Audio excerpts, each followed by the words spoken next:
Rabbil alamin wa bihi nasta'in wa ala umuri dunya waddin. Wassalatu wassalamu ala nabiyyin amin wa ala alihi wa sahbihi ajma'in. Wa ba'du. Ya, pertama-tama segala puji kita menyerah kepada Allah Subhanahu wa taala yang telah memberikan kita nikmat iman, nikmat Islam dan nikmat menuntut ilmu. Kemudian salawat serta salam kita panjatkan kepada Nabi besar Muhammad sallallahu alaihi wasallam ya yang dengan cahaya ilmunya sampai kepada kita sekarang ini. Baik, teman-teman yang dirahmati Allah Subhanahu wa taala, eh, bagaimana kabarnya Ustaz Abdullah? Alhamdulillah bikhair Ustaz. Ustaz Muhammad Asim, kaifa hal Ustaz?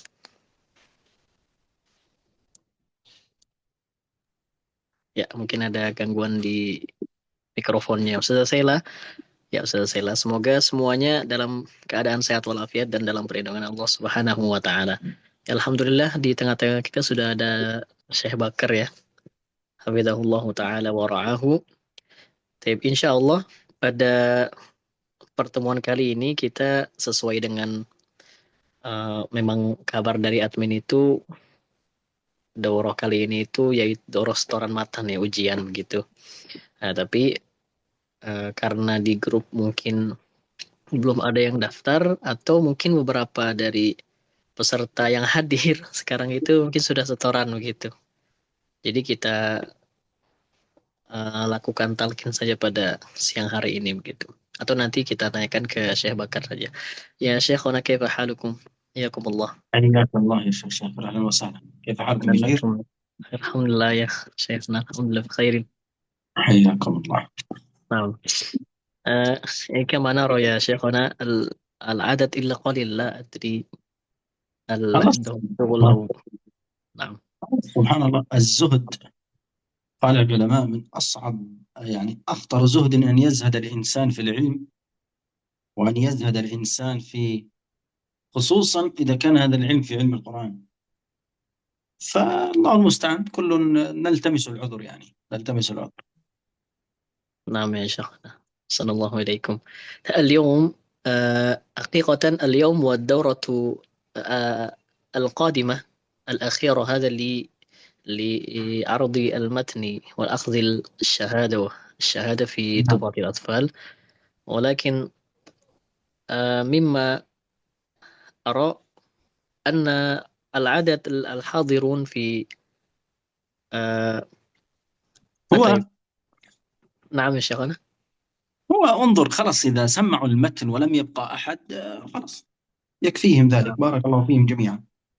نعم هذا أحد سيقرأ يا شيخ أستاذ محمد عاصم سيسمع إليكم تسميع ولا التسمية يا شيخنا. طيب يلا يبدأ يلا افتح الميكروفون افتح الكاميرا يا شيخ وابدأ. طيب ya silakan Ustaz Muhammad Asim dibuka mikrofonnya silakan. Coba dicek dulu Ustaz tadi belum ada suaranya tadi. Cek Ustaz belum ada ya suaranya? Belum ya Ustaz pakai mic apa? Pakai headset nggak atau headset atau TWS Bluetooth gitu? Kalau tidak pakai mungkin kalau ada bisa dipakai begitu. Belum ada suaranya. Nah, sudah ada Ustaz. Silakan. Suaranya kedengaran Ustaz? Ya, kedengaran. Boleh dimulai Ustaz. Nah Ustaz. Bismillahirrahmanirrahim. Qala al-allamatu Sulaimanul Jamzuri rahimahullahu ta'ala يقول راجي رحمة الغفور دوما سليمان هو الجمزوري الحمد لله مصليا على محمد وآله ومن تلا وبعد هذا النظم للمريد في النون والتنوين والمدود سميته بتحفة الأطفال عن شيخنا الميهي ذي الكمال أرجو به أن ينفع الطلاب والأجر والقبول والثواب. أحكام النون الساكنة والتنوين للنون إن تسكن وللتنوين أربع أحكام فخذ تبييني فالأول الإظهار قبل أحرف للحلك ست رتبت فلتعرفي همز فهاء ثم عين حاء مهملتان ثم غين خاء والثاني إدغام بستة أتت في يرملون عندهم قد ثبتت لكنها قسمان قسم يدغما فيه بجنة بينمو علما إلا إذا كان بكلمة فلا تدغم كدنيا ثم صنوان تلا والثاني إدغام بغير غنة في اللام والراء ثم كررنه والثالث الإقلاب عند الباء ميما بغنة مع الإخفاء والرابع الإخفاء عند الفاضل من الحروف واجب للفاضل في 5 من بعد 10 رمزها في كلمة هذا البيت قد ضمنتها صف ذا ثنا كم جاد شخص قد سما دم طيبا زد في تقى ضع ظالما حكم النون والميم المشددتين وغن ميما ثم نونا شددا وسم كلا حرف غنة بدا أحكام الميم الساكنة والميم إن تسكن تجي قبل الهجاء لا ألف لينة لذي الحجاء أحكامها 3 لمن ضبط إخفاء إدغام ثم وإظهار فقط فالأول الإخفاء عند الباء وسمه الشفي للقراء والثاني إدغام بمثلها أتى وسمي إدغاما صغيرا يا فتى والثالث الإظهار في البقية من أحرف وسمها الشفوية واحذر لدى واو وفاء تختفي لقربها والاتحاد فاعرفي حكم لام ال ولام الفعل للام ال حالان قبل أحرف أولاهما إظهارها فلتعرفي قبل 4 مع 10 خذ علمه من إبغ حجك وخف عكمه ثانيهما إدغامها في 4 و10 أيضا ورمزها فاعي طيب ثم سر رحما تفز دف ذا نعم دع سوء ظن زر شريفا للكرم ولا الأولى سمها قمرية ولام الأخرى سمها شمسية وأظهرن لام فعل مطلقا في نحو كل نعم وكلنا والتقى في المثلين والمتقاربين والمتجانسين إن في الصفات والمخارج اتفق حرفان فالمثلان فيهما أحق وإن يكون مخرجا تقاربا وفي الصفات اختلف يلقبا متقاربين أو يكون اتفقا في مخرج دون الصفات حققا بالمتجانسين ثم إن سكن أول كل فالصغير سميا أو حرك الحرفان في كل فقل كل كبير وفهمنه بالمثل أقسام المد والمد أصلي وفرعي له وسمي أولا طبيعيا وهو ما لا توقف له على سبب ولا بدون الحروف تجتلب بل أي حرف غير همز أو سكون جاء بعد مد فالطبيعي يكون والآخر الفرعي موقوف على سبب كهمز أو سكون مسجلا حروفه 3 فعيها من لفظ واي وهي في نوحيها والكسر قبل الياء وقبل الواو ضم شرط وفتح قبل ألف يلتزم واللين منها الياء وواو سكنا إن انفتاح قبل كل أعلنا أحكام المد للمد أحكام 3 تدوم وهي الوجوب والجواز واللزوم فواجب إن جاء همز بعد مد في كلمة وذا بمتصل يعد وجائز مد وكسر إن فصل كل بكلمة وهذا المنفصل ومثل ذا إن عرض السكون وقفا كتعلمون نستعين أو قدم الهمز على المد وذا بدل كآمنوا وإيمانا خذا ولازم إن السكون أصلا وصلا ووقفا بعد مد طولا أقسام المد اللازم أقسام لازم لديهم 4 وتلك كلمي وحرفي معه كلاهما مخفف مثقل فهذه 4 تفصل فإن بكلمة سكون اجتمع مع حرف مد فهي كلمي وقع أو فهو كلمي وقع أو في ثلاثي الحروف وجد والمد وسطه فحرفي بدا كلاهما مثقل إن أدغم مخفف كل إذا لم يدغم ولازم الحرفي أول السور وجوده وفي 8 انحصر يجمعها حروف كما عسل ناقص وعين ذو وجهين والطول أخص وما سوى الحرف الثلاثي لا ألف فمده مدا طبيعيا ألف. وذاك أيضا في فواتح السور في لفظ حي طاهر قد انحصر. ويجمع الفواتح الأربع عشر سله سحيرا من قطع كذا اشتهر. وتم ذا النظم بحمد الله على تمامه بلا تناهي. أبياته ند بدل ذي النهى تاريخه بشرى لمن يتقنها. ثم الصلاة والسلام أبدا على ختام الأنبياء أحمد والآل والصحب وكل تابع وكل قارئ وكل سامع. تمام، بارك الله فيك يا شيخ، جزاك الله خيرا. نعم، نجيزك بالمتن إن شاء الله. Barakallah fi Ustaz Muhammad Hasim. Jazakumullahu khairan. Baik, silakan selanjutnya. Ustaz Ahmad Abu Yusuf sudah setoran, Ustaz Abdullah juga ya. Ustaz Sela sudah ya? Ustaz Sela kalau Sela sudah. Ustaz Siti Fatimah? Ustaz Siti Fatimah, halo. Mungkin ingin setor hari ini. ما في جواب. بس إذا ما في جواب بارك الله فيكم وجزاكم الله خيرا. هذا نقول يوم يعني. أو أسمي إليكم يا شيخنا. أنت سمي بسم الله. لكم الله. أيوة يلا تفضل شيخ محمد. أيوة. بسم الله الرحمن الرحيم. قال الناظم رحمه الله تعالى. يا sudah ya.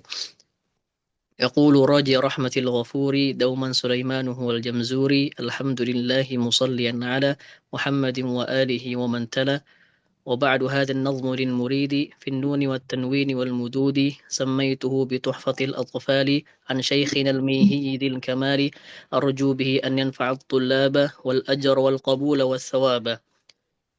أحكام النون الساكنة والتنوين للنون إن تسكن وللتنوين أربع أحكام فخذ تبييني. فالأول الإظهار قبل أحرف للحلق ست رتبت فلتعرف همز فهاء ثم عين حاء مهملتان ثم غين خاء.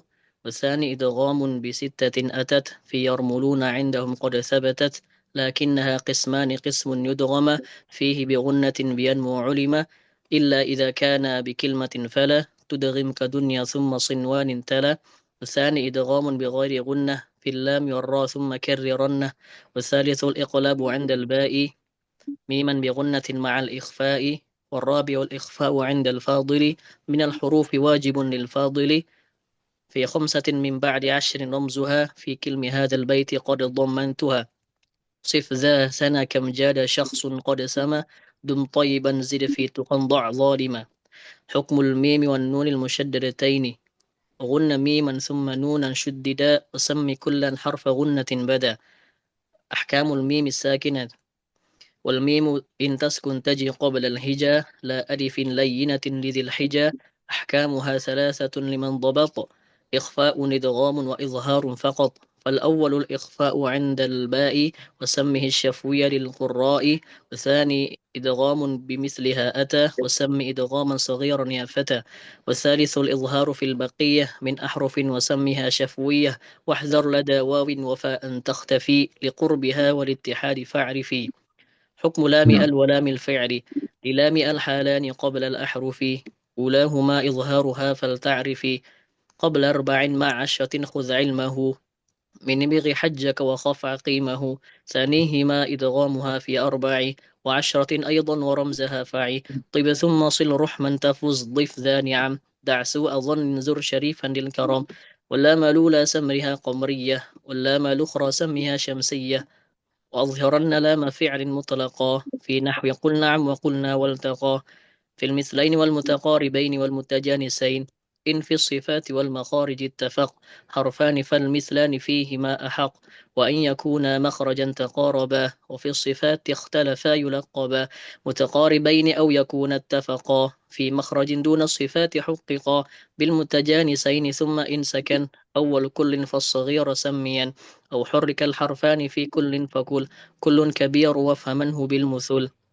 أقسام المد والمد أصلي وفرعي له، وسم أولا طبيعيا وهو ما لا توقف له على سبب ولا بدون الحروف تجتلب، بل أي حرف غير همز أو سكون جاء بعد مد فالطبيعي يكون، والآخر الفرعي موقوف على سبب كهمز أو سكون مسجلة، حروفه ثلاثة فعيها من لفظ واي وهي في نوحيها، والكسر قبل الياء وقبل الواو ضم شرط، وفتح قبل ألف يلتزم، واللين منها الياء وواو سكنا إن انفتاح قبل كل أعلنا. أحكام المد: للمد أحكام ثلاثة تدوم، وهي الوجوب والجواز واللزوم. فواجب إن جاء همز بعد مد في كلمة وذا بمتصل يعد، وجائز مد وقصر إن فصل كل بكلمة وهذا المنفصل، ومثل ذا إن عرض السكون وقفا كتعلمون نستعين، أو قدم الهمز على المد وذا بدل كآمنوا وإيمانا خذا، ولازم إن السكون أصلا وصلا ووقفا بعد مد طولا. أقسام المد اللازم: أقسام لازم لديهم أربعة، وتلك كلمي وحرفي معه كلاهما مخفف مثقل، فهذه أربعة تفصل. فإن بكلمة سكون اجتمع مع حرف مد فهو كلمي وقع، أو في ثلاثي الحروف وجدا والمد وسطه فحرفي بدا، كلاهما مثقل إن أدغم مخفف كل إذا لم يدغم. واللازم الحرفي أول السور وجوده وفي ثمان انحصر، يجمعها حروف كم عسل نقص، وعين ذو وجهين والطول أقص، وما سوى الحرف الثلاثي لا ألف فمده مدا طبيعيا ألف، وذاك أيضا في فواتح السور من لفظ في لفظ حي طاهر قد انحصر، ويجمع الفواتح الأربع عشر صله صحيرا من قطع كذا اشتهر. الخاتمة: وتم ذا النظم بحمد الله على تمامه بلا تناهي، أبياته ند بدا لذي النهى تاريخه بشرى لمن يتقنها، ثم الصلاة والسلام أبدا على ختام الأنبياء أحمد وكل وآله. والآل نعم، والآل وال... وكل استغفر وال... الله. نعم، والآل وكل لا والآل والآل مرة. والصحب. نعم، والآل والصحب وكل تابعي وكل قارئ وكل سامع. طيب بارك الله فيك شيخ شاكر. نعم نجيزكم بالمتن جميعا إن شاء الله، كل من قرأ بالغيب، آمين. ونفع آمين. الله بكم حفظكم الله. الله يحفظكم ويرعاكم يا شيخنا. حياك طيب. الله. نعم، أما الباقية اقرأوا يا شيخنا، إذا ننتقل إلى التلقين والتحسين مم. لمن أرى. طيب. Ya, Ustazah Siti Fatimah sekali lagi Ustazah, mungkin sudah hadir bersama kita, bisa setoran Ustazah? Baik, tidak, kita lanjutkan ke talaki saja ya. Silakan Ustaz Ahmad, boleh Ustaz? Kita lanjut ke tahsin saja. Nah, Ya, kaifa halukum Ustaz? Waalaikumsalam warahmatullahi wabarakatuh. Alhamdulillah bi khair, Ustaz Syakir Baik, dan Syekh Alhamdulillah. Bakat. Kaifa Tamam. halukum? Alhamdulillah ya Ustaz. Baik, Eh, bisa Ustaz? Kita boleh lanjut ke... bacanya anak off cam soalnya sedang berkendara di perjalanan di Oh, tol. Masya Allah. Ya, boleh Ustaz. Kita lanjut surat apa ya? Ustaz ingat nggak? Surat terakhir Eh, surat apa ya? أظن انتهينا من جزء 29 سكت ذلكم يا شيخنا. 29 ya? نعم لنستمر في سورة المجادلة. نعم. Nah, Assalamualaikum alaikum. Ya Ustaz, boleh off cam kita mulai di surat Mujadalah ya.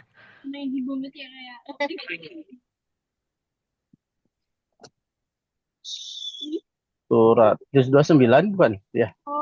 28, juz 28 surat Ayat Al-Mujadalah. dari ayat pertama berarti. Betul Ustaz. Baik, anak mohon izin ke Syekh soalnya sedang nyetir mobil. طيب يا شيخنا أستاذ أحمد يستأذن أن يقف، لا أستأذن أن يغطي الكاميرا لأنه كان في السفر. ما في مشكلة. نعم تفضل أستاذ أحمد، tidak ada masalah. أعوذ بالله من الشيطان الرجيم. بسم الله الرحمن الرحيم. قد سمع الله قول التي تجادلك في زوجها وتشتكي إلى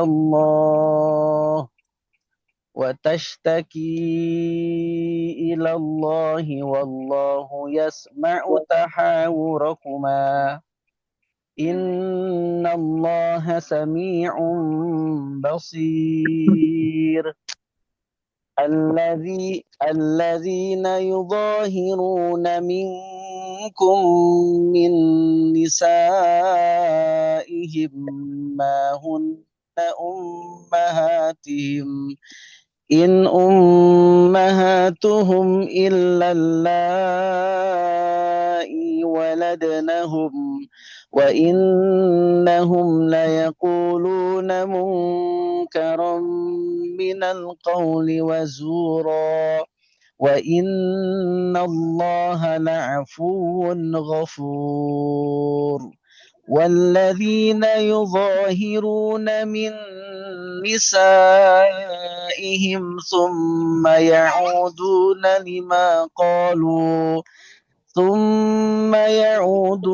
لما قالوا فتحرير رقبة من قبل أن يتماسا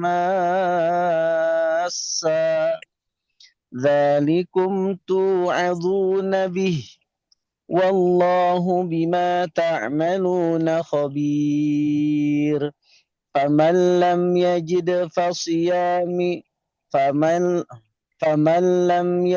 فصيام شهرين متتابعين من قبل أن يتماسا فمن لم يجد فصيام شهرين متتابعين من قبل أن يتماسا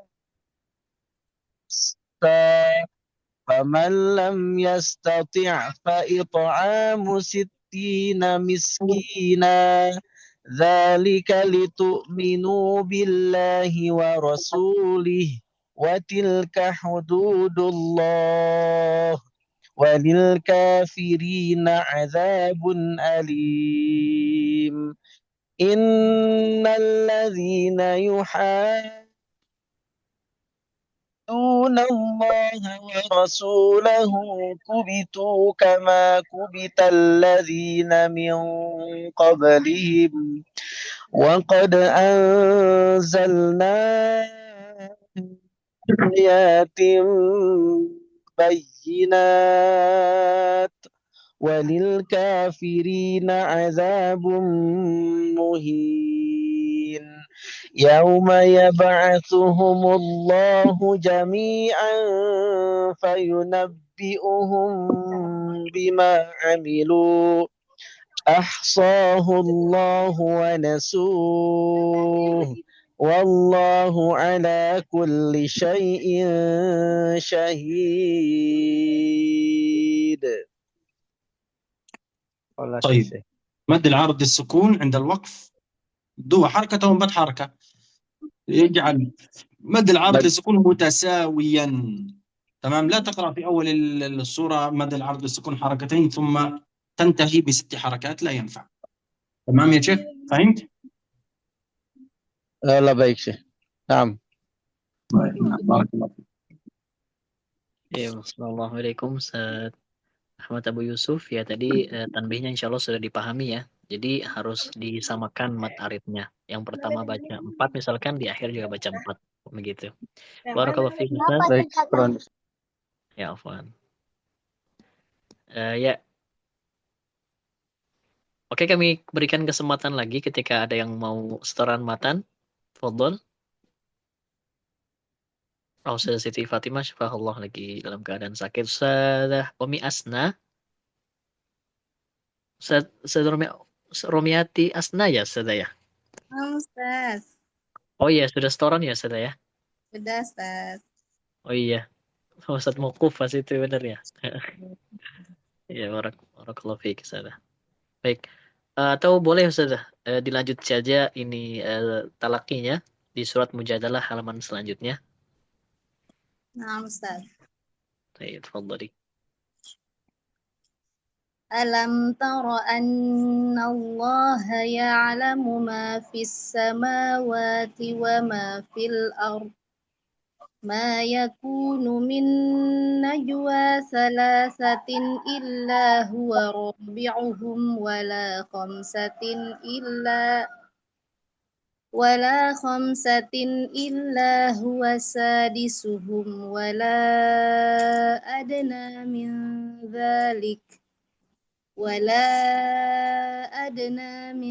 ذلك ولا أكثر إلا هو معهم أينما كانوا ثم ينبئهم بما عملوا يوم القيامة إن الله بكل شيء عليم ألم تر إلى الذين نهوا عن النجوى ثم يعودون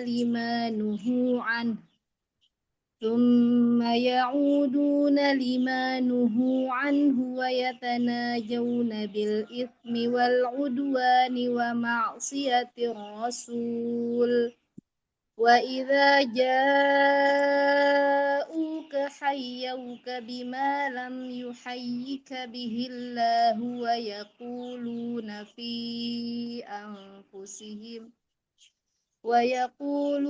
في أنفسهم لولا يعذبنا الله بما نقول حسبهم جهنم يصلونها فبئس المصير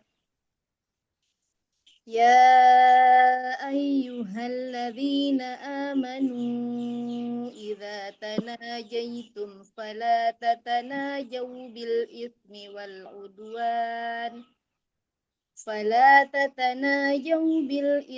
والعدوان ومعصية الرسول وتناجوا بالبر والتقوى واتقوا الله الذي إليه تحشرون إنما النجوى من الشيطان ليحزن الذين آمنوا وليس بضارهم شيئا إلا بإذن الله وعلى الله فليتوكل المؤمنون يا أيها الذين آمنوا إذا قيل لكم تفسحوا في المجالس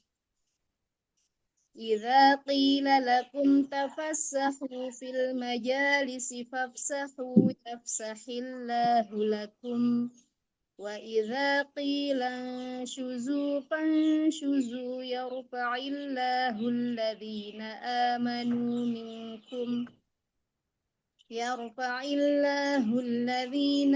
آمنوا منكم والذين أوتوا العلم درجات والله بما تعملون خبير. طيب بارك الله فيك. بارك الله شيخ. طيب بارك الله فيك Ustazah.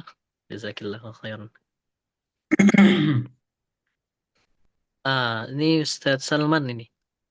Kayak baru lihat Ustaz. Ustaz Salman, kaifa halukum Ustaz? Assalamualaikum.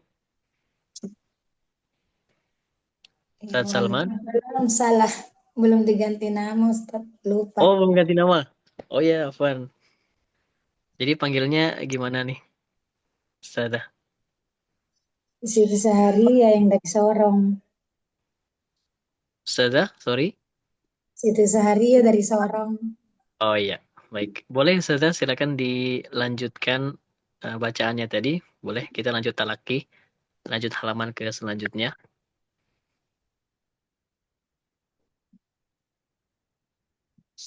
Lanjut ke halaman ketiganya Ustazah. Ya ayyuhalladzina amanu. Sebentar Ustaz, saya lagi di jalan, saya siapkan Qur'annya dulu. Oh iya. Sambil di jalan. Kalau ya insya Allah tidak mengganggu Ustazah ya. Iya, Boleh. sebentar saya buka Qur'annya dulu. Barakallahu fiik.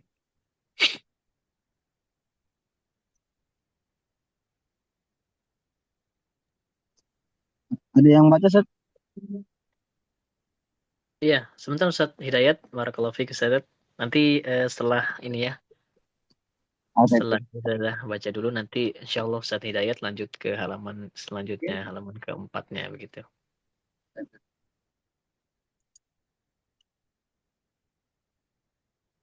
تقرأ الأخت ولا كيف؟ نعم ستقرأ ستذهب عن مصحف يا شيخنا، أيوة نعم طيب. لأنها كان في سفر، هي في سفر. طيب ما في مشكلة إن شاء الله. نسمح منكم يا شيخنا.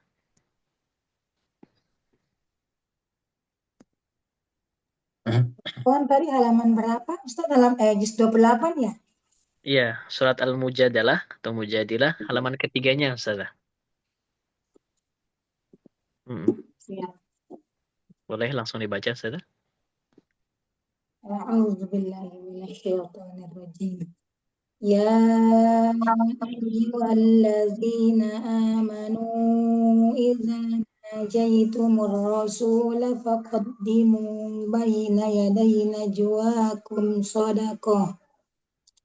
Dzalika khairul lakum wa athhar.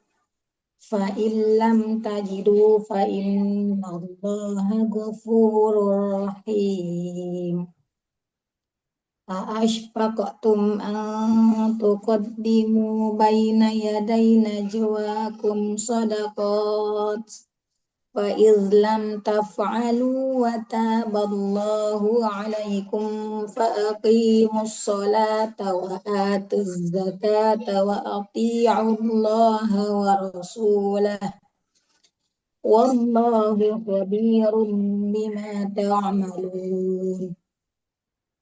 Alam taro ilal ladzina tawallaw qauman ghadiballahu alaihim ma hum minkum wala minhum wa yahlifuna 'alal kadhibi wa hum ya'lamun. A'addallahu lahum 'adzaban syadida innahum sa'a ma kanu ya'malun. Ittakhadhu aymanahum junnatan fasaddu an sabilillahi لا نقول فصدوا عن.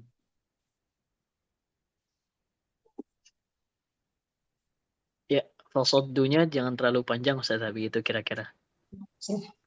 Ittakhadhu aymanahum junnatan fasaddu an sabilillahi falahum azabun muhin.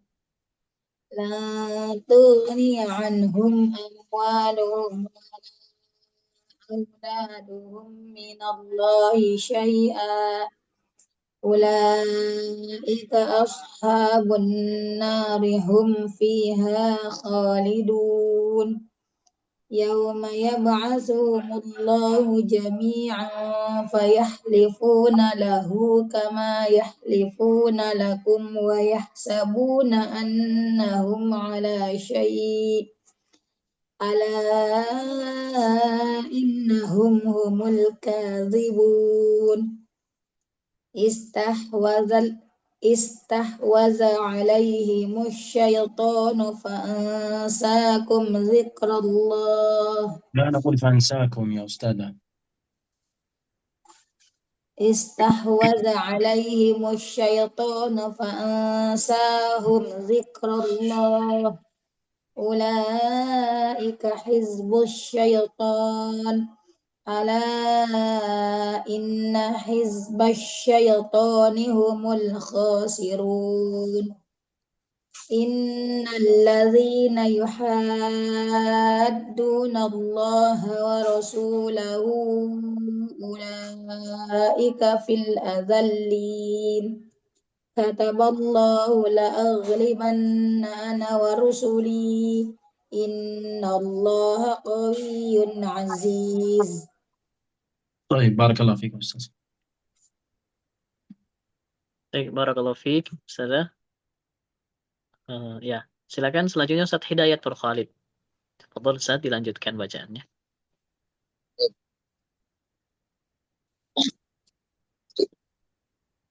Al-Mujadilah saja. Gimana? Al-Mujadilah.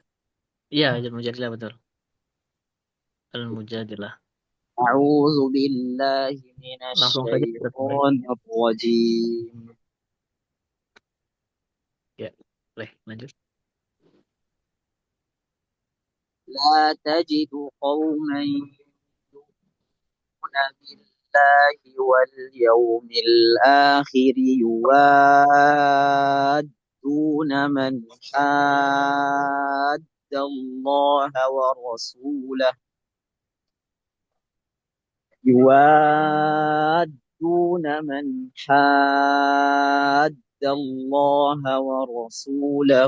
ولو كانوا آباءهم أو أبناءهم أو إخوانهم أو عشيرتهم أولئك كتب في قلوبهم الإيمان وأيدهم بروح منه ويدخلهم جنات تجري من تحتها الأنهار خالدين فيها رضي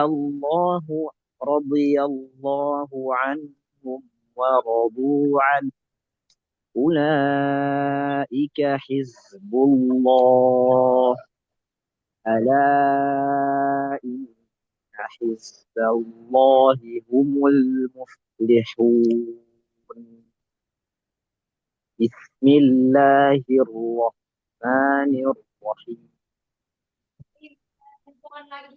سبح لله ما في السماوات وما في الأرض وهو العزيز الحكيم هو الذي أخرج الذين كفروا من أهل الكتاب من ديارهم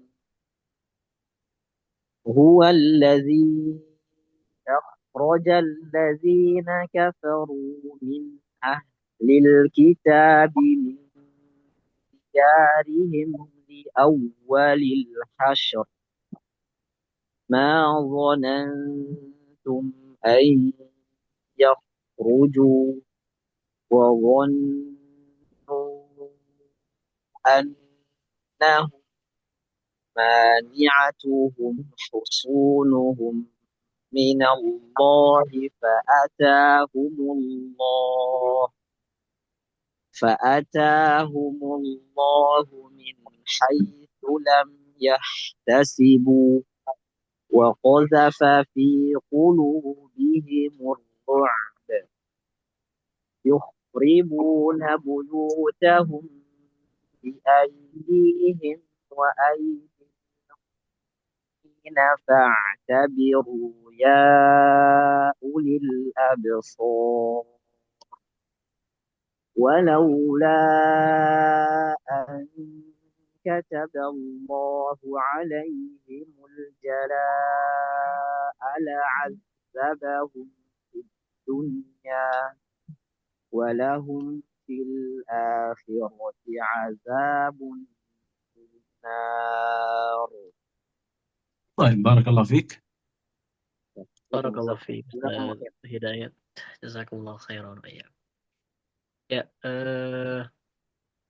ya mungkin masih ada yang ingin setoran, kami persilahkan. Setoran bacaan Tuhfatul Atfal. Ya, nanti di sela-sela setelah tahsin itu kita berikan kesempatan ya, karena memang waktunya itu untuk setoran matan bukan talaqi gitu ya. Baik, boleh Ustaz Abdullah, boleh dilanjutkan bacanya Ustaz? Ustaz Abdullah yang paling pertama hadir, gitu. نعم. Dilanjut Ustaz. Barakallahu fiik.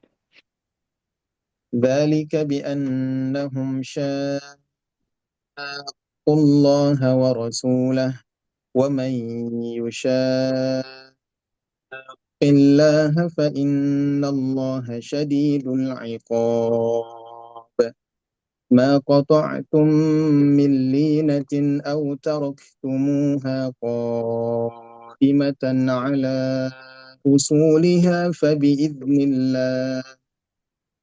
فبإذن الله وليخزي الفاسقين وما أفاء الله على رسوله منهم فما أوجفتم عليه من خيل ولا ركاب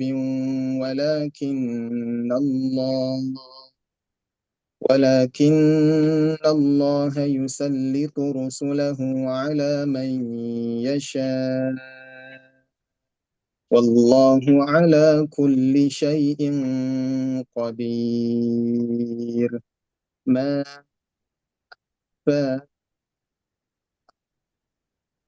رسوله من أهل القرى فلله وللرسول ولذي القربى واليتامى والمساكين وابن السبيل كي لا يكون دولة بين الأغنياء منكم وما آتاكم الرسول فخذوه وما نهاكم عنه فانتهوا واتقوا الله إن الله شديد العقاب للفقراء المهاجرين الذين أخرجوا من ديارهم وأموالهم يبتغون فضلا من الله ورضوانا وينصرون الله ورسوله أولئك هم الصادقون والذين تبوأوا الدار والإيمان من قبلهم يحبون من هاجر إليهم ولا يجدون في صدورهم حاجة مما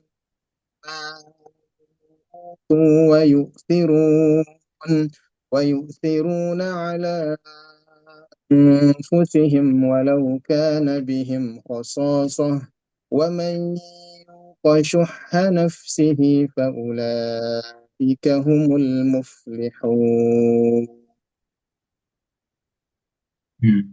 جزاك الله خيرا. بارك الله فيك. Barakallahu fiikum, Abdullah. Jazakallah khair. Baik, sedangkan selanjutnya ada yang mau setoran atau ingin talaqi boleh. Ustazah Fina tadi sedang di perjalanan, begitu Ustaz Zulfadli juga kalau tidak salah, Ustazah Siti Fatimah sedang tidak enak badan. Kita doakan semoga beliau Allah berikan kesembuhan dan juga teman-teman atau sanak keluarga yang sedang sakit ya.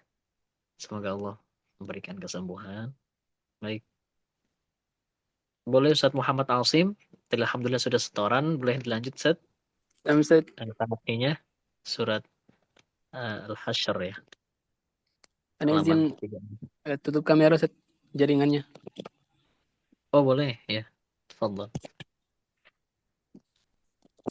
والذين جاءوا من بعدهم يقولون ربنا اغفر لنا ولإخواننا الذين سبقونا بالإيمان ولا تجعل في قلوبنا غلا للذين آمنوا ربنا إنك رؤوف رحيم ألم تر إلى الذين نافقوا يقولون لإخوانهم الذين كفروا من أهل الكتاب لئن أخرجتم لنخرجن معكم ولا نطيع فيكم أحدا أبدا وإن قتلتم لننصرنكم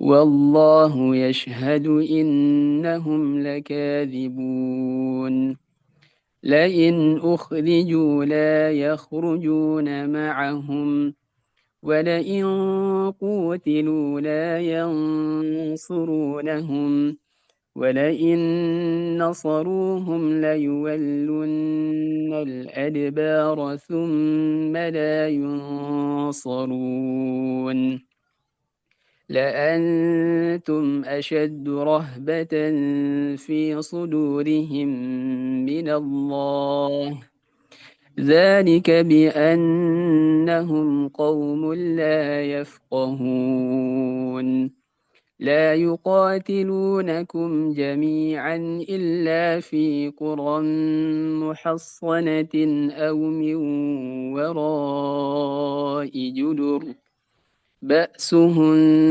بينهم شديد تحسبهم جميعا وقلوبهم شتى ذلك بأنهم قوم لا يعقلون كمثل الذين من قبلهم قريبا ذاقوا وبال أمرهم ولهم عذاب أليم كمثل الشيطان إذ قال للإنسان اكفر فلما كفر قال إني بريء منك إني أخاف الله رب العالمين.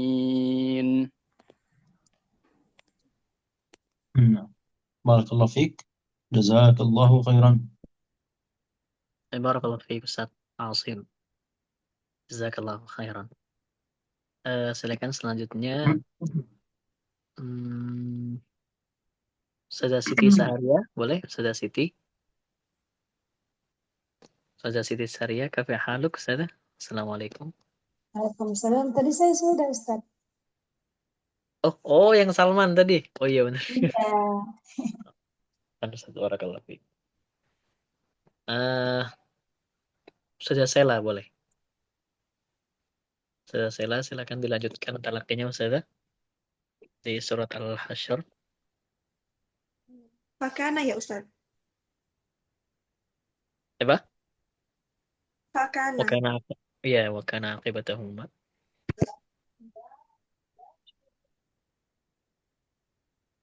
A'udzu billahi minasy syaithanir rajim. فكان عاقبتهما أنهما في النار خالدين فيها وذلك أنهما في النار خالدين bukan خالدين.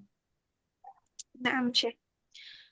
فكان عاقبتهما أنهما في النار خالدين فيها وذلك جزاء الظالمين يا أيها الذين آمنوا اتقوا الله ولتنظر نفس ما قدمت لغد واتقوا الله إن الله خبير بما تعملون ولا تكونوا كالذين نسوا الله فأنساهم أنفسهم أولئك هم الفاسقون لا يستوي أصحاب النار وأصحاب الجنة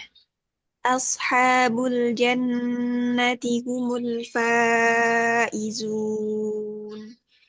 لو أنزلنا هذا القرآن على جبل لرأيته خاشعا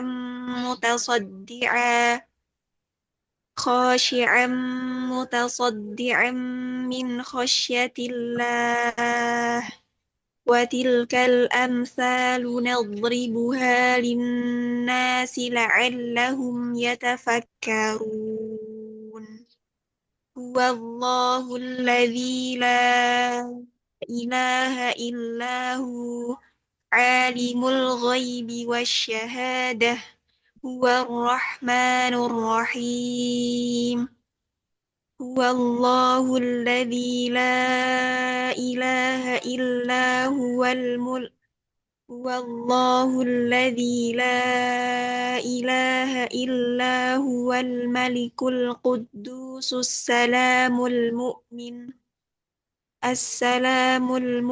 المهيمن العزيز الجبار المتكبر سبحان الله عما يشركون هو الله الخالق البارئ المصور له الأسماء الحسنى يسبح له ما في السماوات والأرض وهو العزيز الحكيم.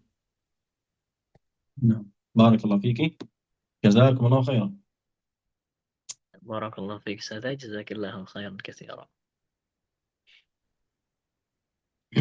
Baik, yang belum baca ini semua sudah ya. Mungkin di antara Ustazah Siti Fatimah atau Ustaz Zulfadli atau Ustazah Fina ada yang bisa baca? Mungkin yang sedang menepi begitu di safarnya. Baik. Ya baik, ya sekiranya tidak ada yang setoran juga ya pada siang hari ini, setoran matan begitu. Tadi hanya Ustaz Muhammad Asim saja. Baik, silakan kami persilakan jika ada pertanyaan. Fadhal, jika ada pertanyaan. Ustaz izin bertanya, Baik, Ustaz Abdullah. Fadhal Ustaz. gimana hukum kalau kita baca ini mad jaiz munfasil dengan 2 harokat termasuk ketika sholat nih? Itu aja. Baik, itu cukup ya. Baik, barakallahu fiikum Ustaz. Ya Syekhona, barakallahu fiikum. معنا السؤال من أستاذ عبد الله، سؤال يقول هل يجوز أن نقرأ المد جائز منفصل بحركتين في الصلاة أو خارج الصلاة أو في كل أحيان؟ بالنسبة لمد الجائز المنفصل هو يجب أن نلتزم بمذهب الشاطبية أو بطريق الشاطبية التي بما درسنا، فهنا يجب أن نقرأه بالتوسط 4 حركات أو 5 حركات. لكن من أراد أن يقرأ بحركتين هناك شروط لابد أن يضبطها، خصوصا من طريق روض المعدل أو روض المصباح أو طريق المصباح أو زرعان أو الفيل أو غيرها. لكن نحن نلتزم بما درسنا في الشاطبية 4 أو 5 حركات، لأن عاصم من أصحاب التوسط كالكسائي وخلف العاشر وابن عامر الشامي. نعم. طيب، إذن إذا هو قرأ أو توفر الشروط في قراءته ويريد أن يقرأ باثنين على طريق هذا المصباح ورط المعضل فليس مشكلة يا شيخنا. ما في مشكلة، لكن يجب أن يلتزم بالشروط. تعلم. أيوة نعم، أنا ذكرتها في كتابي إتحاف الهمة، موجود الشروط كلها 14 شرطا وبعضها 18. خيرا يا شيخنا، أحسن الله إليكم. نعم بارك الله فيك. Ya, jadi Ustaz Abdullah, ya untuk teman-teman juga sekalian, tidak masalah sebenarnya ketika mau baca mad jaiz itu 2 harokat. Cuman kalau di Thoriq Syatibiyah yang biasa kita baca, ya kita sehari-hari baca itu pakai Thoriq Syatibiyah ya.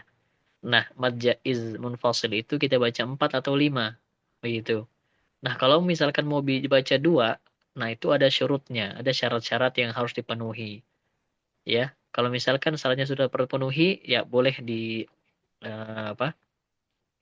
dibaca 2 harokat begitu. Ya tadi juga Syekh Bakar menyampaikan di buku beliau ya, yang karangan beliau itu, beliau menyampaikan di situ setidaknya ada 14 syurut, ada 14 syarat untuk ya membaca thariqah yang lain. Jadi thariqah yang lain itu contohnya seperti ada tadi yang beliau menyampaikan yang Rawdatul Mu'addal atau Al-Misbah, ya thariq thayyibah, yaitu biasanya mad jaiz munfasil dibaca 2 harokat begitu. Ya. Kalau misalkan syaratnya sudah terpenuhi, ya boleh dibaca 2 harokat. Begitu Ustaz Abdullah ya, kira-kira saya sampaikan. Dapat difahami. Jazakumullah khair. Ya, Ustaz. Ya, silakan selanjutnya. Jika ada bertanya Ustaz. Ya Ustaz Ahmad, fadhol Ustaz. Nah, kebetulan lagi bertanya terkait bacaan sholat. Ini ada imam yang saya sering mendengar di bacaan mad aritnya itu tidak konsisten, Syekh. Terkadang qasar tuh bil makna lamad. Kadang 2 harokat atau tawassut atau isba di dalam suratul Fatihah dan apalagi surat yang lain. Jadi misalkan membaca basmalahnya gini. Bismillahirrahmanirrahim. Alhamdulillahirabbil alamin. Ar-Rahmanir Rahim. Jadi ke suratnya juga gitu. Jadi nggak konsisten. Gimana tuh? Apakah merusak sholat dan makmum harus bagaimana? Syukran. كيف يا شيخنا؟ أنا أرى أنكم مفهوم بسؤال الأستاذ أحمد. لا يستقيم في المتعارض، أحيانا يقرأ بالقصر وبالتوسط وبالإشبال كذا. فهمت سؤاله. نعم، هذا خطأ، هذا لا يجوز. يجب أن تتساوى المدود، يجب أن تتساوى المدود ببينهما، كما قال الناظم، كما قال ابن الجزري في متن الجزرية: ورد كل واحد لأصله واللفظ في نظيره كمثله. سواء اللفظ في نظيره كمثله، لفظت هنا حركتين يبقى حركتين كمثله، لا تبدل. أيوة، أحسن الله إليكم يا شيخنا. لكن متى نستطيع أن يعني لابد أن نساوي كل المد هذا في مجلس واحد كذا، أو في ركعة واحدة، أو في الصلاة يا شيخنا؟ في مجلس واحد، في مجلس واحد يجب أن تتساوى. بعض العلماء من قالوا إذا كنت في الصلاة في الركعة الأولى قرأت بالتوسط وفي الركعة الثانية قرأت بالقصر ما في مشكلة. نعم، لكن الأفضل أن تلتزم بمذهب معين، لا أن تختار ما تشاء. كتشتري، تريد تشتري من السوق فواكه أو طماط أو غير ذلك، تفعل ما أو غير ذلك. لا، هذا القرآن ليس سوق، ليس بضاعة. هناك قواعد يجب أن نلتزم بها. Assalamualaikum ya Syekhana. Jadi Ustadz Ahmad Abu Yusuf, ya jadi jawaban Syekh itu yaitu tidak dibenarkan ya, tidak boleh. Jadi Imam Ibnul Jazari rahimahullahu taala itu berkata, waraddu kulli wahidin li aslihi wal lafdhu fi nazirihi kamitslihi. Jadi harus semua yang dibaca itu sama begitu. Kalau dibaca dua berarti dibaca dua di ayat-ayat yang lainnya. Maksudnya kalau mat aridnya dibaca dua, ya nanti di ayat selanjutnya dan sampai selesai itu dibaca dua juga gitu. Nah, kapan kita boleh berbeda gitu? Maksudnya kayak oke, mungkin sekarang baca 4, nanti baca 5 begitu. Yaitu di majlis wahid, di satu majlis. Jadi kalau misalkan lagi sholat ya, itu kalau misalkan udah di awal baca 4 ya baca 4 sampai selesai. Namun ada beberapa pendapat dari Syekh menyampaikan yang membolehkan di rakaat pertama misalkan baca ya contohlah baca 4 atau 2 begitu, nanti rakaat kedua baca yang lain begitu. Ya, kurang lebih seperti itu. Jadi tapi lebih afdolnya kita samakan semuanya. Dalam apapun ya, mat aridna atau mat jaiz dan atau mat wajib atau mat linnya gitu. Dan lain-lain. Kira-kira gitu Ustadz Ahmad, semoga bisa tersampaikan ya. Kemudian status sholatnya bagaimana, Ustaz? Apakah rusak dan kita sebagai makmum ikut saja atau bagaimana? طيب يا وشيخنا وما حكم هذا الصلاة؟ فما حكمنا كالمأموم نصلي خلفه؟ الصلاة جائزة ليست باطلة. الصلاة جائزة ليست باطلة ومقبولة إن شاء الله تعالى، لكن يؤثم على فعله هذا. المأموم ليس له حرج، المأموم. طيب، Assalamualaikum. Ya, jadi nggak apa-apa Ustadz Ahmad. Ya, salatnya tetap sah, tetap boleh ya. Ya, cuman ya yu'sam imamnya itu bisa dikatakan mendapat inilah mendapat dosa lah dalam hal itu karena ya mungkin sudah belajar tapi tidak mempraktekkan begitu ya. Ya tentunya kan yang dihukumi salah dan hukumi dosa itu kan ketika sudah tahu tapi tidak melakukan begitu ya. Atau punya kemampuan untuk belajar tapi nggak mau belajar, nah gitu. Tapi kalau sebagai makmum ya la haraj, jadi tidak ada beban apapun. Begitu, tidak ada kesalahan dalam situ. Ditanggung oleh imam begitu. Itu Ustaz Ahmad ya. Baik, syukran Ustaz. Afwan. Barakallahu fiik. Silakan selanjutnya, jika ada pertanyaan seputar tajwid ataupun seputar hukum-hukum yang lainnya. Insyaallah kita sampaikan.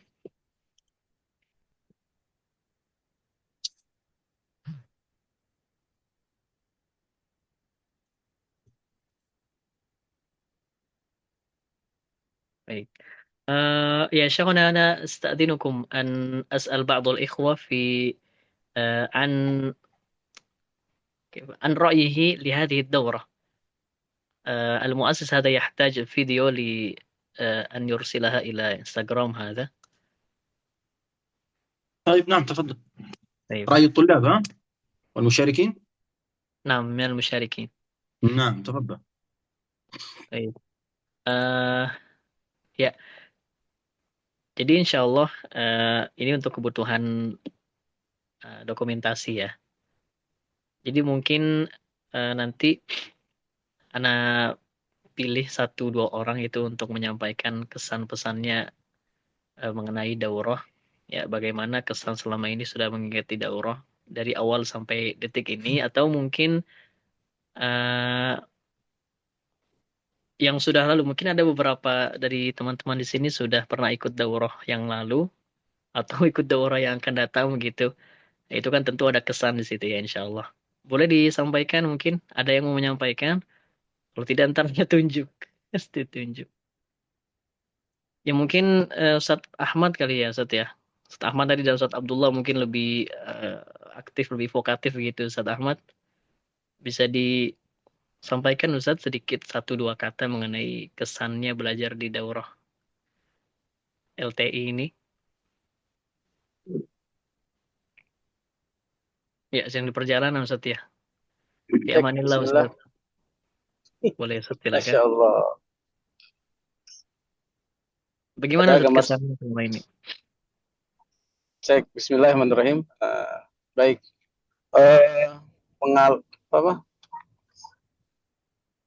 Kesan Ana yang pertama sangat sangat senang sekali bisa bertalaki dan menimba ilmu kepada Syekh Bakar, dan saya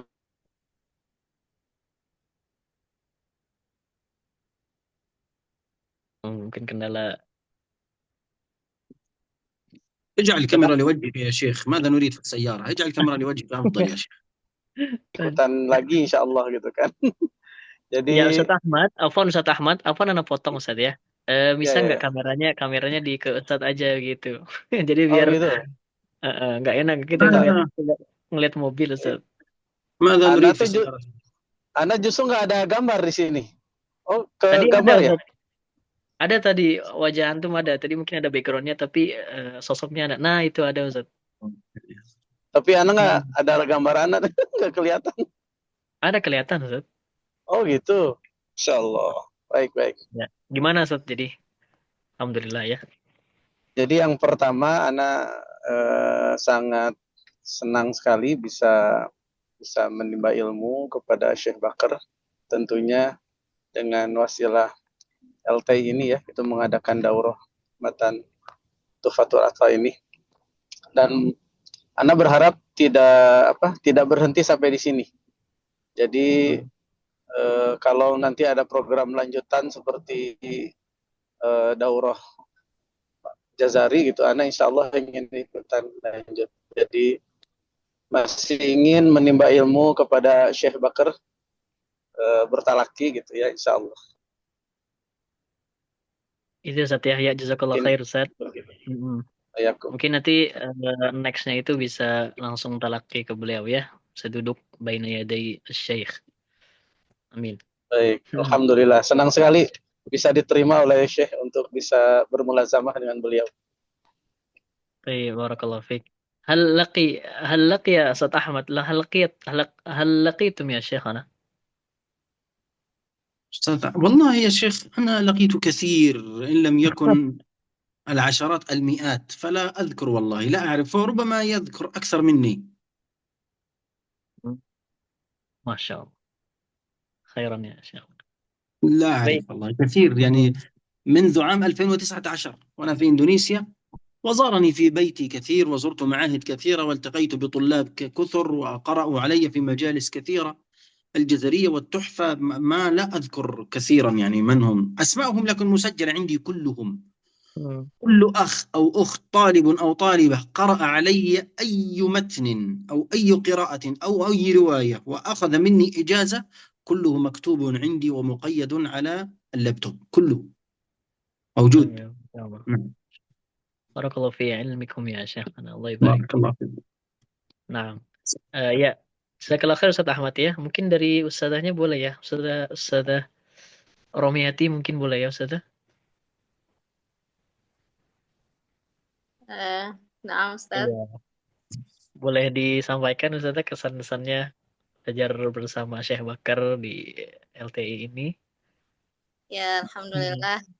Jazakumullah khair, Syekh. Sudah memberikan banyak ilmu ya. Alhamdulillah, senang sekali bisa belajar. Ini merupakan rizki ya yang Allah berikan kepada kita. Bisa langsung dari sumbernya, dan dengan mempelajari matan tuhfah ini kita bisa lebih paham dalil-dalil tentang ilmu tajwid yang ada gitu. Semoga ke depan selain kita belajar sekarang bisa kita praktikkan dan kita bisa mengajarkannya kepada santri kita mungkin, atau kepada murid-murid kita, kepada anak kita, agar bisa lebih bermanfaat dan bisa dirasakan manfaatnya sama yang lain, sehingga menjadi amal jariah juga bagi Syekh Bakar dan Ustadz. Amin, amin. Jazakallah khair Ustazah Umi. Baik. Barakallahu fiik. Ya.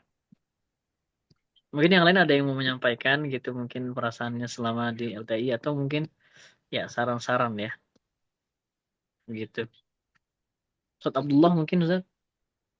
Abdullah ini insyaallah terus fokus ya. Buka kamera apa gimana Ustaz? Boleh Ustaz, dibuka aja kameranya. Kita lihat gunung terus selama ini. Khairan. Gimana Ustaz? Mungkin pesan dan ya kesan dan pesan-pesannya mungkin yang bisa kita sama saya evaluasi begitu ya. Fadhol Ustaz. Alhamdulillah Ustaz ya, alhamdulillah. Karena udah kebetulan beberapa kelas anak ikut di LTI.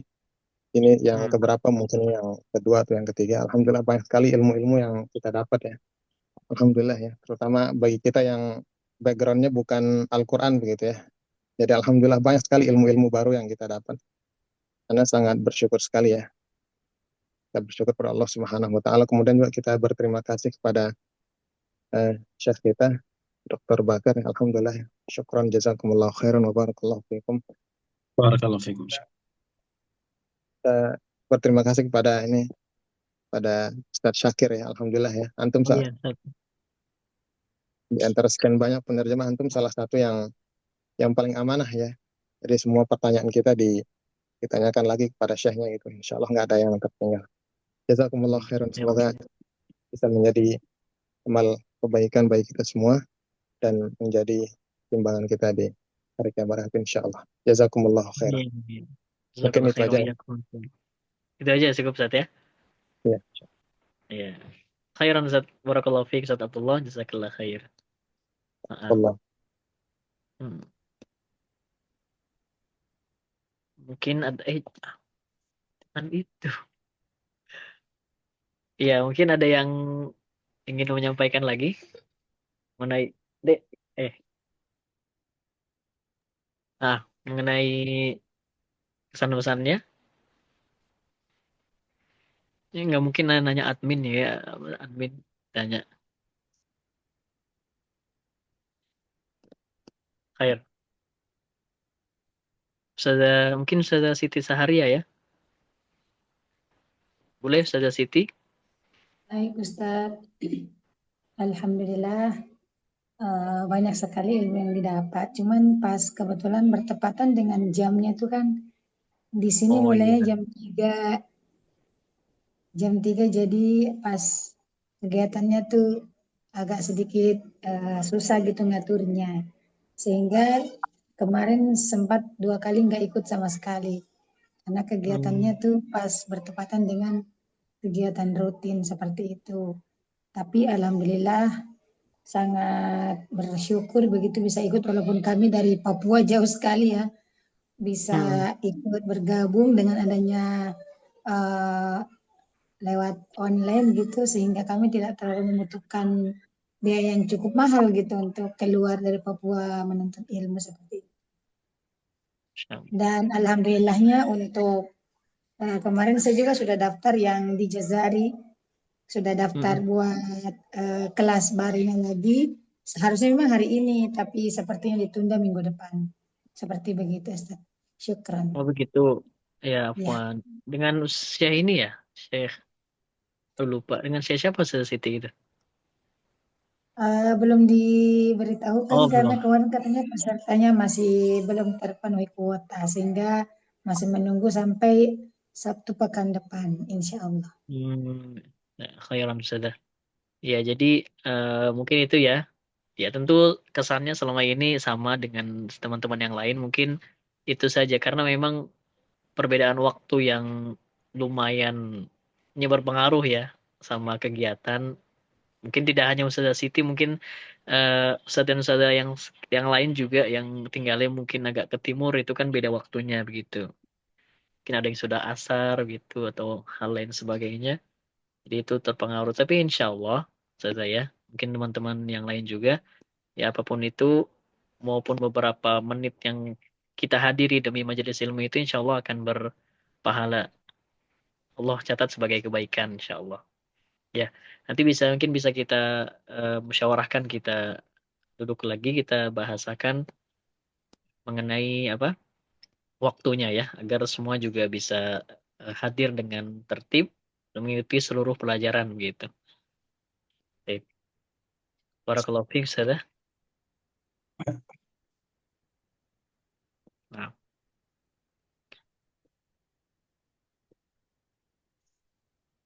يا شيخنا ممكن أن تقص لنا أياتكم في هذه الدورة. لا أقصد أتيتم في 200 أو في 2016 كذا ذكرتم آنفا. ماذا؟ أتيتم من ماذا؟ الأندونيسي أتيتم من الأندونيسي جئتم من الأندونيسي في 2016 2019 2019 2019 ومباشرة أنتم تذهب إلى باندونغ أو لا جو لا هي تتجول. رحلة طويلة يا شيخ، رحلة طويلة. جئت إلى باندونغ. كنت في الحقيقة أريد أن أخرج من غزة لدراسة الدكتوراه للمناقشة، فكان الوضع صعب قليلا في غزة، فما استطعت الخروج مباشرة إلى السودان، فذهبت إلى العمرة. وهناك وأنا في العمرة بفضل الله اتصل بي أحد الإخوة الأصدقاء وقال لي: ما رأيك؟ وكان هذا الوقت يعني قبل رمضان بأسبوعين، قبل رمضان ب20 يوم، بأسبوعين هكذا. اتصل بي وقال لي: ما رأيك أن تذهب إلى إندونيسيا هناك لإمامة التراويح والدعوة في إندونيسيا، بما أنك تحمل القراءات وتخصص علم الحديث وهكذا. فقلت: بسم الله، ما في مشكلة، لكن من يستقبلني هناك؟ أين أذهب؟ قال: أنت يعني لا تخشى ذلك، هم سيستقبلونك في المطار يعني. قلت: خلاص، ما في مشكلة. تواصل وقتها مع مؤسسة كسح فلسطين الموجودة الآن في جاروت، وما زالت علاقتي مع مديرها أستاذ ناندق وأستاذ عارفين جيدة جدا بفضل الله تعالى. ثم قدر الله أن خلاص أرسل لهم فيديو وأنا أقرأ بالقرآن، وبفضل الله أعجبهم ذلك، وأرسلوا لي الطائرة بعد انتهاء العمرة، وسافرت من السعودية إلى جاكرتا. وهناك فعلا في المطار استقبلني أحد الإخوة اسمه زاهد أعتقد، نعم، وانطلق بنا إلى باندونغ. لا ليس إلى باندونغ، في جاكرتا. مكثت في جاكرتا 3 أيام، ثم أخبروني قالوا: برنامجك سيكون في كوتا مترو لامبونغ. كوتا مترو في لامبونغ، سومطرة. وفعلا سافرت إلى سومطرة، ومكثت في كوتا مترو في لامبونغ حوالي 16 شهرا. 16 شهر. نعم 16 سنتين. شهرا، يعني حوالي سنة و3 أشهر أو 4 أشهر. مم. طبعا أثناء وجودي في كوتا مترو، في مدينة مترو أو بندر لامبونغ، سواء هذه أو هذه، طبعا الحمد لله رب العالمين، كان هناك عندي مجلس في تفسير ابن كثير، ومجلس في أصول القراءة عاصم، والجولة الدعوية في المساجد، وفي كل شيء بفضل الله تبارك وتعالى. وفي هذا الوقت قد حضرت عائلتي من غزة بفضل الله، زوجتي وأولادي. مم. وبعد مترو ذهبت إلى جاروت. جاروت. نعم، ومكثت أيضا فيه حوالي 4 أشهر أو 5 أشهر في معهد أو مؤسسة إظهار الحق مع أستاذ توفيق نوريانا. ثم بعد جاروت ذهبت إلى بنكا بليتونغ. مم. نعم، ومكثت أيضا في بنكا بليتونغ حوالي 5 أشهر أيضا للدعوة هناك. وبعد بنكا بليتونغ رجعت إلى باندونغ في تشيلاني. شيلاني. نعم، في تشيلاني أيضا مكثت فيها حوالي 5 أشهر في الدعوة وهكذا. أثناء وجودي في كوتا مترو وجاروت وبنكا بليتونغ وتشيلاني، طبعا كنت أخرج دعوات كثيرة، جولة في باتام، ذهبت إلى تشي، ذهبت إلى ميدان بيكنبارو، ذهبت إلى بادانغ، ذهبت إلى جوجاكرتا، ذهبت إلى سلاويسي، ذهبت إلى لومبوك، ذهبت إلى باليمبانك أيضا، وذهبت إلى إلى مالانج. ذهبت كثير كثير جدا بفضل الله، جولة كثيرة يعني في معظم جزر إندونيسيا.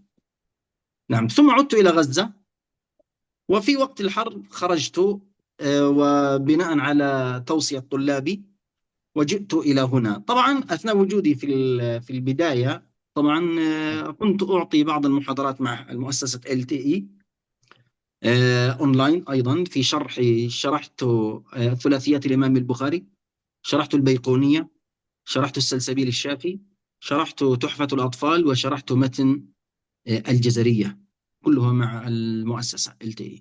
نعم، ثم عدنا ونحن الآن في باندونغ في أنتباني. هذه باختصار يا شيخ شاكر.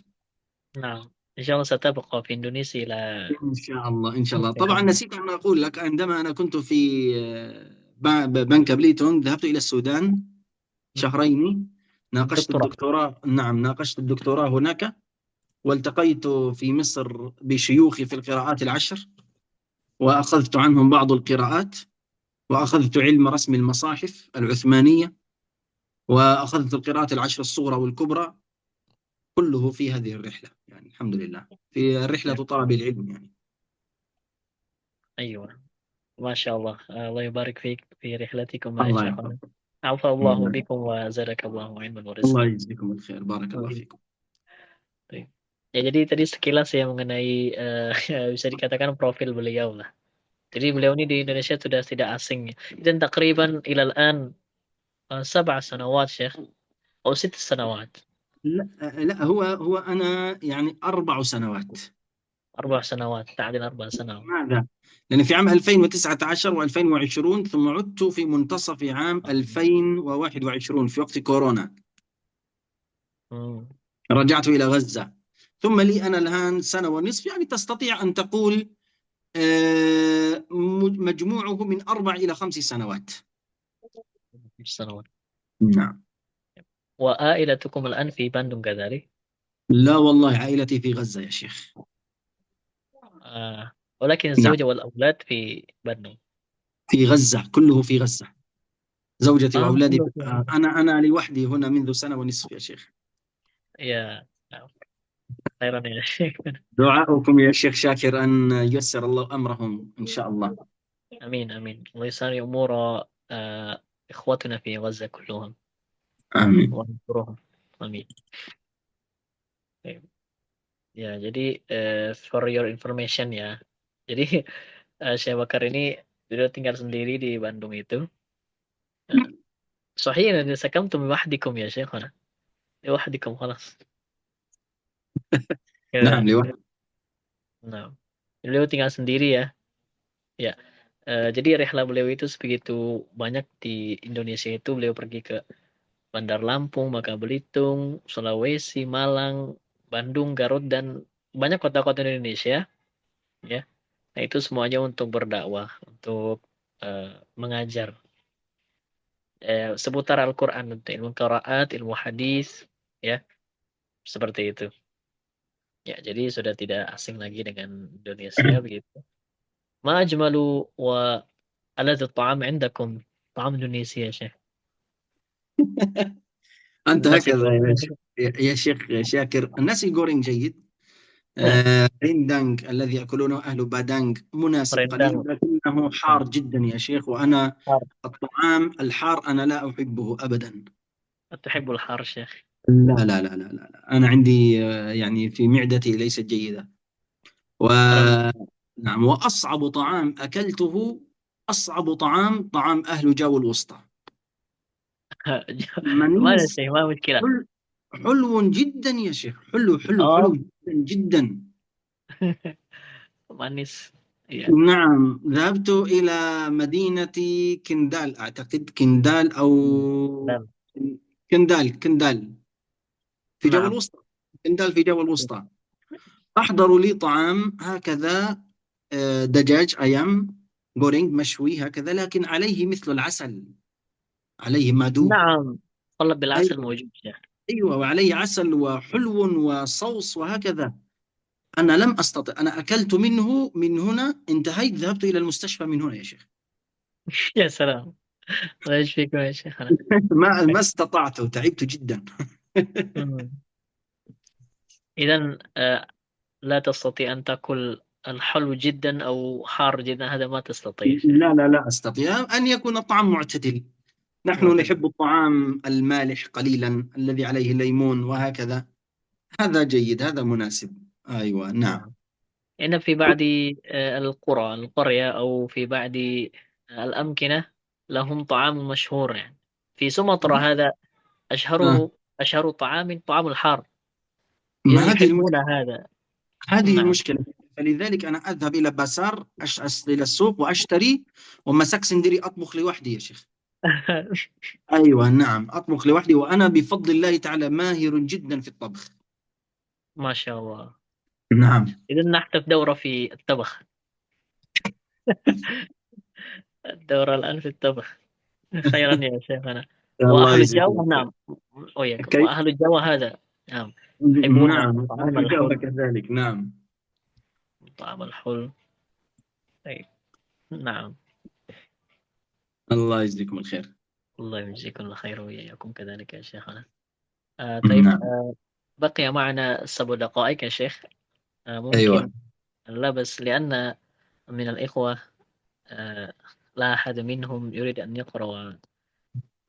خلاص لا يريدون، نكتفي، وهذا اللقاء الأخير صحيح، خلاص هكذا انتهينا. الأسبوع القادم هذا اللقاء الأخير، ولعل كلهم يستمعون ويعلقون المتن. أيوة تمام إن شاء الله. بارك الله فيكم جميعا، جزاكم الله خيرا. نختم يا شيخنا، استأذنكم. نعم تفضل. Baik, ya, baik, terima kasih saya ucapkan kepada seluruh peserta atas tadi ya penyampaian mengenai kesannya di LTI. Ya, tentunya kita berdoa semoga Allah Subhanahu wa taala memberikan kita ilmu yang bermanfaat, kemudian memberikan kita kemudahan dan memberikan hidayah untuk bisa mengajarkan ilmu-ilmu yang sudah kita pelajari. Sampai berjumpa di pekan terakhir ya. Insyaallah pekan depan itu waktu terakhir kita daurah. Ya, harapannya tentu beberapa kawan yang belum sempat menyetorkan hafalan, ya setoran matannya, ya bisa setoran. Ataupun nanti di liqa akhir tentunya seperti ini ya, ketika ada yang setoran, kalau tidak nanti kita talaki, atau nanti ketika ada pertanyaan-pertanyaan seputar tajwid, ya ditanyakan saja, begitu. Kalau bisa kumpulin hafal apa soal-soalnya dikumpulin dari sekarang begitu, biar nanti di pekan depan itu bisa disampaikan. Ya, ini tentunya merupakan kesempatan yang sangat baik ya, sebagaimana tadi disampaikan oleh beberapa orang tadi. Kesempatan ini ya tentunya tidak akan datang 2 kali begitu. Ya, tidak semudah itu datang 2 kali. Jadi kesempatan yang ada di depan kita sekarang kita manfaatkan dengan baik. Begitu. Naam ya Syekhana. Khalas. Hal minkum syai'. بارك الله فيكم، جزاكم الله خيرا. نعم. Baik, ya kita tutup acara kita, daurah kita dengan membaca kafaratul majlis. Subhanakallahumma bihamdika asyhadu an la ilaha illa anta astaghfiruka wa atubu ilaik. Saya sebagai penerjemah, mohon maaf apabila ada penyampaian yang salah atau kurang. Saya pamit undur diri. Assalamualaikum warahmatullahi wabarakatuh. Waalaikumsalam. Waalaikumsalam warahmatullahi wabarakatuh. Jazakumullahu khairan. Jazakumullah khair. Iya, jami'an. Jadi.